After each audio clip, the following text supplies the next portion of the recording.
यही प्रश्न नारद जी ने भगवान से किया कि हे प्रभु, भगवान कहाँ हैं, आप कहाँ रहते हो? तो भगवान ने जवाब दिया, नाहं वसामि वैकुंठे न च योगेन हृदयेन च मद्भक्त्या यत्र गायन्ते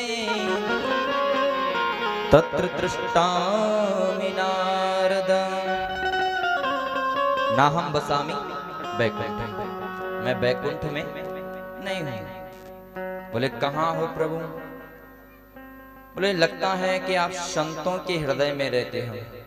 न च योगेन हृदयेन च, बोले आप, भगवान ने कहा मैं योगियों के हृदय में भी नहीं रहता हूं। बोले तो कहाँ रहते हो? बोले मद भक्त्या यत्र गायन्ति तत्र तृष्टामि नारद।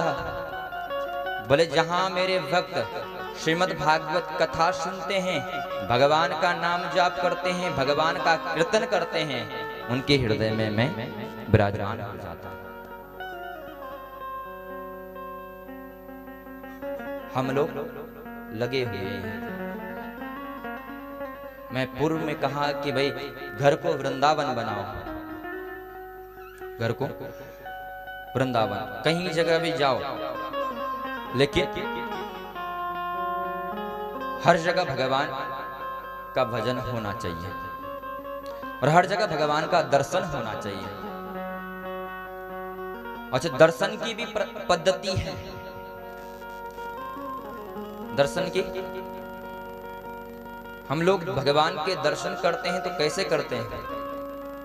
भाई वृंदावन गए तो भगवान के दर्शन कैसे करते हैं? सबसे पहले जाएंगे, महाराज कौन सा फेमस मंदिर है?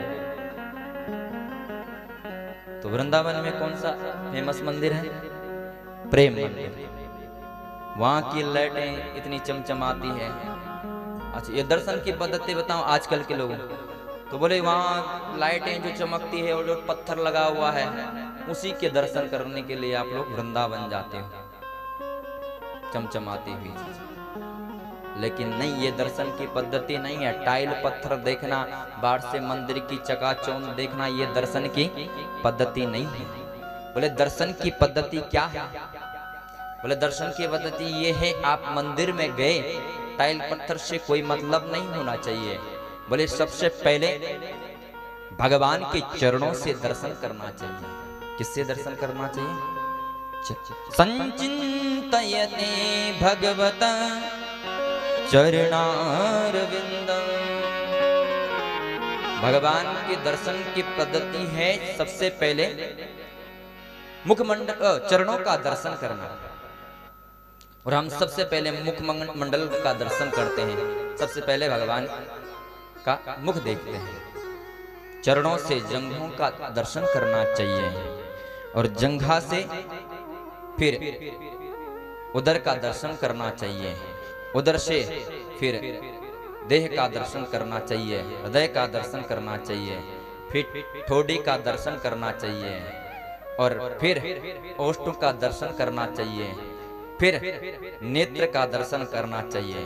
और साफ जब नेत्रों से जब नेत्र के दर्शन होते हैं, जब भगवान के बांके बिहारी से आप जब नेत्र मिलाते हैं साफ, वो इस संसार का नहीं हो जाता, वो बांके बिहारी का हो जाता है। मोहन नैना आपके नौका के आकार, जो जनयन में बस गए, हो गए भव से पार।